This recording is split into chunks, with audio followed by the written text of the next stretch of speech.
మరి మొట్టమొదటిగా నాకు ఈ అవకాశం కలిగించిన దేవాది దేవుని తెలుపుతున్నాను. అదేవిధంగా మరి అవకాశం కలిగించిన మరి స్థానిక గురువులు మరి ఎంజే ప్రభాకర్ ఆయన కూడా మనం చెప్తున్నాను ప్రారంభించుకున్నాను. దేవా మరి నేను ఆరు మాటలు మాట్లాడుతుండగా మీరే నాకు తోడైనా మరి నేను చక్కగా ఈ వాక్యం చెప్పేటట్టు మీరే నన్ను నియమించుకున్నాను. గౌరవంగా యేసుక్రీస్తున్నాను అనిపిస్తున్నాను.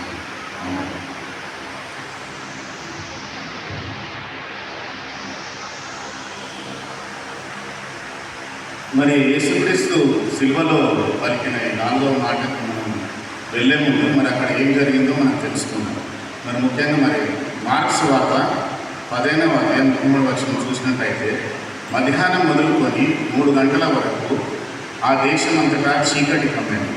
3 గంటలకు యేసు ఏలోయి ఏలోయి లామా సబక్తాని అని బిగ్గరగా కేక వేసి ఆ మాటలకు నా దేవా నన్ను ఎందుకు చేయవచ్చు అని అడిగారు.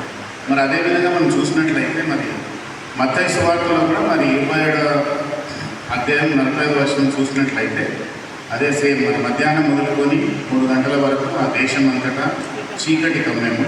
ఇంచుమించు 3 గంటలకు యేసు ఏలోయి ఏలోయి లామా సబక్తాని అని బిగ్గరగా కేక వేశారు. ఆ మాటకు నా దేవా నన్ను ఎందుకు చేయవచ్చు అని అర్థం. మరి అక్కడ ఉన్న ప్రజలు మరి ఆనాటి ప్రజలు మరి ఈ చీకటి మరి ఎందుకు కమ్మైననే విషయంలో మాత్రం అక్కడ వాళ్ళు గ్రహించలేకపోయారు అనమాట. వాళ్ళు ఏమైనా దేవుణ్ణి మరి యేసుప్రభుని ఇంట్లో ఎలా హింసించాలనే తోలించడం ఉంటారు తప్పితే మరి వాళ్ళకి చీకటి ఎందుకు మరి మధ్యాహ్నం కూడా చీకటి కలగడం ఏందన్న ఉద్దేశం మరి వాళ్ళకి ఎవరు కూడా వాళ్ళు ఆలోచించలేదు. మరి యేసుక్రీస్తు మరి ఈ సిల్వ ఘట్టంలో మరి ఆఖరి ఘట్టంలో మరి అతను అది ఇక్కడ ఉన్న ప్రజలకు అర్థం కాక మరి ఈ ఘటనలో మరి ఏది జరిగినా కూడా మరి ప్రవచనాత్మకంగానే జరిగింది. మరి అక్కడ ప్రజలకు ఇంకా మరి అసలు అర్థమే చేసుకోవాలన్నమాట. నా సైనికులు కూడా మరి ఎంతసేపు యేసుప్రభుని హింసించాలన్న ఉద్దేశంలో ఉంటారు.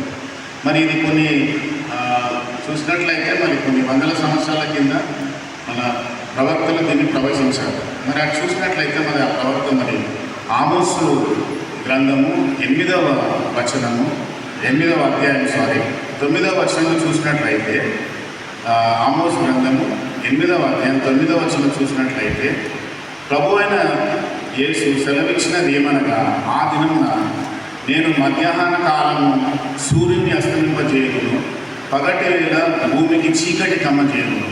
మరి ఇది కూడా ప్రాపర్సీ మరి ప్రవచనం నెరవేరిపోయేది కూడా. మరి అది ఎక్కడ నెరవేర్చిందంటే మరి అది మత్తయి సువార్తల్లోనే నెరవేరబడింది. ఎలా అంటే మరి మధ్యాహ్నం మొదలుకొని 3 గంటల వరకు ఆ దేశం అంతటా చీకటి కమ్మైంది. ఇంచుమించు 3 గంటలకు ఏలి ఏలి లామా సబక్తాని అని బిగ్గరగా కేక వేశారు. మరి ఆమోసు ప్రవక్త ఎక్కడైతే మరి అది చెప్పారో అది ఇక్కడ జరిగిందనమాట. మత్తయి సువార్త మనం చూడవచ్చు. మరి అదేవిధంగా మరి అక్కడ నిల్చున్న ప్రజలు మరి అప్పటి ప్రజలు ఆనాటి ప్రజలు మరి సైనికులుగా మరి ఇంకా మరి యేసుప్రభుని హింసించాలనే ఉద్దేశం ఉంది. కానీ మరి ఈ ఏలి లామా సబక్తాని అనే మాటకి మరి వాళ్ళు దాన్ని వాళ్ళు అర్థం చేసుకోలేకపోయారు. వాళ్ళు ఏం అర్థం చేసుకున్నారంటే అరే ఇతడు ఏలియాని తెలుస్తున్నాడు రా అని అక్కడ కొంతమంది ప్రజలు అర్థం చేసుకున్నారు. మరి కొంతమంది ప్రజలు ఏం చేస్తున్నారంటే అక్కడ వాళ్ళు ఏం చేస్తారంటే అరే మనం ఏలియా వచ్చి ఇతను రక్షించడమో చూద్దాము అన్న ధోరణిలో అక్కడ ప్రజలు ఉంటారన్నమాట. అంటే ఇంకా ప్రజలలో కూడా మరి వాళ్ళకి ఇంకా మరి ఆ పగటి పూట మరి ఆ చీకటి జరగడం అనేది అట్లా ఎందుకు జరిగిందనేది వాళ్ళు ఇంకా గ్రహించారు అన్నమాట. వాళ్ళు గ్రహించలేకపోతారు అన్నమాట. ఎందుకు కలిగింది మన దేవుడి శక్తి మరి ఎంత శక్తివంతుడైన దేవుడు మనకు ఉన్నాడన్న ఉద్దేశం కూడా వాళ్ళకి తెలుసుకోలేకపోయారు. అదేవిధంగా వాళ్ళ మనోనేత్రంలో తెలియదు ఎంత క్రూరత్వంగా వాళ్ళు ఉంటారు ప్రజలు. మరి అక్కడ జరిగిన సంగతులు బట్టి చూస్తే మరి నా దేవా మరి నా చెయ్యి ఎందుకు వదులుతూ అని అడిగినప్పుడు మరి ఇది మన ప్రశ్నగా దీన్ని చూడవచ్చు. మరి యేసుప్రభు తండ్రిని అడుగుతున్నాడు అన్నమాట. కన్నీటితో మరి ఎందుకంటే అతన్ని అప్పగించిన అతన్ని సైన్యంగా అప్పగించడం మరి అతన్ని గొర్రెలతో కొట్టడము ప్రతి ఒక్క బాడీలో ప్రతి ఒక్క అవయవం నుంచి బ్లడ్ కారుతూ ఉంటుంది అన్నమాట. మరి అట్లాంటి సిట్యుయేషన్లో మరి అంత ఆవేదనలో మరి యేసుప్రభు తన తండ్రిని నా దేవా మరి నా చెయ్యేందుకు వదిలిపోయినా అని అక్కడ ప్రస్తావన చేస్తుంటాడు అన్నమాట. దీన్ని చూస్తే మరి తండ్రికి మరి ఎంత దుఃఖం కలిగించవచ్చు మనం దీన్ని బట్టి చూడవచ్చు. మరి ఈ విధంగా మనం చూసినట్లయితే మరి యేసుప్రభు తండ్రిని అడిగిన బట్టి విధానం చూసినట్లయితే మరి అతను ప్రశ్నిస్తున్నాడు.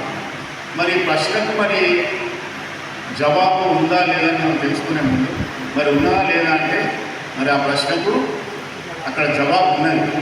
ఆ జవాబు మనం ఎక్కడ చూడగలుగుతాం అంటే మనం అబ్రహాము మరి ఇసాకు సందర్భంలో మనం చూడవచ్చు. మరి అబ్రహాము మరి ఇసాక్ని బలి ఇవ్వడానికి తీసుకెళ్తుంటారు. దేవుడు చెప్పిన ప్రకారంగా మరి అతన్ని అక్కడికి బొరియా పర్వతం మీద తీసుకెళ్తాడు, అవ్వరికి ఉన్నాను కూడా అంటారు. సో మరి అతను అక్కడ తీసుకెళ్తున్నప్పుడు మరి ఇసాకు అబ్రహాముని అడుగుతున్నమాట, నానా మరి బలికి తీసుకెళ్తున్నావు కదా, మరి గొర్రెపిల్ల ఏందని అని అడుగుతాడు. అడిగితే మరి అక్కడ అబ్రహాముకి ఎంత ఆవేదనతో ఉంటాడంటే మరి దగ్గరలో మరి అక్కడ కుమారుని మరి తీసుకెళ్ళి మరి అలా బలి ఇవ్వడం అంటే మరి అదే సిచ్యువేషన్ మన ఇంట్లో ఉంటే ఇలా ఉంటుంది. మన ఇంట్లోనే జరిగితే మనం ఏం చేస్తామంటే మనం బలిగా అంటే మన కొట్టుని పక్కన పెట్టేసి మనం బలిగా మనం వెళ్ళిపోతాం, అంటే మనం చేయమని అడుగుతాం. మరి అట్లాంటి సిచ్యువేషన్లో మరి అబ్రహాంకి నోటి నుంచి ఆన్సర్ రాదన్నమాట. మరి ఎందుకంటే కొడుకుని బలి ఇవ్వాలి కదా. సో తీసుకుపోతుంటే మరి ఇసాకు అడిగిన విధానం బట్టి చూస్తే అబ్రహాం చాలా విగ్రహాంతి చెందుతాడు అనమాట. అరే ఇట్లా అడుగుతున్నానే మళ్ళీ ఒక్క మాట నోటి నుంచి ఏం ఆన్సర్ వస్తుందంటే అబ్రహాంకి ఆయన యెహోవా ఈరే అంటే బలి యేసుక్రీస్తు చూసుకుంటాడు ఆయన అని చెప్పేసి అతన్ని మరి కట్టేసి బలిలోనే చెప్పినట్టు స్టార్ట్ అవ్వబోతుంటే అప్పుడు మరి దేవుడు వచ్చేసి అబ్రహాం మరి కొడుకుని తీసుకొని వెనక తిరిగి వెళ్ళిపో, యెహోవా బలిష్వాన్ని నేను అని చెప్తే ఆ విధంగా మరి అబ్రహాం కొడుకుని దేవుడు రక్షిస్తాడు. మరి రెండు సందర్భాలు మరి ఎలా చూసినట్లయితే మరి ఇటు యేసుప్రభు మరి దేవా నా చెయ్యని నిర్మించుకొని దేవుడు అక్కడ తండ్రిని ప్రశ్నిస్తున్నాడు, అదొక ప్రశ్న. మరి ఇక్కడ చూసినట్లయితే మరి ఈసాకు అబ్రహాం అడుగుతున్నాడు. ఈ రెండు విషయాలకు మన ఆన్సర్ ఉన్నది అని మనం అనుకుంటే మనం చూసినట్లయితే యోహాను సువార్త 3వ అధ్యాయం 16వ వచనం. మరి అంతకుముందు మన కీర్తనకారు కూడా 22వ అధ్యాయము 1వ వచనంలో నా దేవా నన్ను నేల విడిచితివి, నన్ను రక్షింపవా, నా అర్థధ్వనిని వినక నీ వేళ దూరం అవుతున్నాను అని అంటాడు అన్నమాట. మరి ఇది కూడా ఒక ప్రవచనం నెరవేరు. మరి ఈ విషయంలో కూడా చూసినట్లయితే మరి అంటే తండ్రి కొడుకుల సంభాషణ చూసినట్లయితే కూడా మరి అదే మన ఇంట్లో సిచ్యుయేషన్ ఉంటే కూడా మరి మరొకసారి మనం అలా చేస్తాం. మన కొడుకుని తీసుకొని మనకు చేయలేదు కాబట్టి మనల్ని మనమే చంపుకుంటాం, కానీ మన కొడుకుని మనం అట్లా బలి ఇవ్వద్దని అంటాం, చంపొద్దని మనం రిక్వెస్ట్ చేస్తాం. మరి ఇక్కడ మరి యోహాను సువార్త 3వ అధ్యాయంలో దేవుడు లోకాన్ని ఎంతో ప్రేమించాను కాగా ఆయన తన అద్వితీయ కుమారుని పుట్టిన వాణి అని విశ్వాసం నుంచి ప్రతివాడు నశింపక నిత్య జీవం పొందినట్టు ఆయనను అనుగ్రహించాడు. మరి ఇదే దేవుని యొక్క సమాధానం. మరి ఇక్కడ దేవుడు చెప్తాడన్నమాట. మరి దీంట్లో చూసినట్లయితే మరి లోకం అంటే ఎవరికి మరి మీరు నేను అంటే మన అందరం కలిస్తే లోకం. మరి అక్కడ ఏమంటుందంటే నా కుమారుని కంటే ఎక్కువగా మరి నేను మిమ్మల్ని ప్రేమించిన అంటాడు దేవుడు. తండ్రి ఏమంటాడంటే నా కుమారుడు అంటే కూడా నేను మిమ్మల్ని ఎక్కువ ప్రేమించాను కాబట్టి మరి మీ యొక్క రక్షణ కోసం, మీ యొక్క పాపాలను క్షమించడం కోసం నేను నా కొడుకు చేయి ఉద్దేశాన్ని చెప్తాడట. మరి అక్కడ చేయి పట్టుకున్నట్టు మరి అక్కడ చెప్తాడనమాట. అయితే ఇక్కడ చూసినట్లయితే మరి తండ్రి మరి ఏ విధంగా మనల్ని మరి ఎంత పాపులమైన మనల్ని ఇంతగా ప్రేమిస్తుందని చెప్పే విషయంలో ఇక్కడ చూసినట్లయితే ఈ యోహాను సువార్త 3వ అధ్యాయం 16వ వచనం తెలుసుకోవచ్చు. మరి దీన్ని బట్టి చూస్తే మన తండ్రికి మన మీద ఉన్న ప్రేమతో తెలుస్తాం. అంటే దిస్ ఇస్ అల్టిమేట్ ఆన్సర్ అన్నమాట. మరి రెండు సందర్భాల్లో మరి ultimate answer given by God. ఎందుకంటే యేసుప్రభు మరి అడుగుతున్నప్పుడు నా దేవా మరి నా చెయ్యదు అదొక దానికి మరి అబ్రహాం సందర్భంలో మరి ఈసాకు అడిగిన విషయం రెండు విషయాలలో అల్టిమేట్ ఆన్సర్ ఎక్కడంటే ఇదే. మరి మనము యోహాను సువార్త 3వ అధ్యాయం 16లో చూసుకోవచ్చు. మరి అదేవిధంగా మరి యేసుప్రభు మరి ఎందుకు మరి తండ్రి చెయ్యి వదిలిపెట్టాడు అంటే మరి అతను ఏం చెప్తారంటే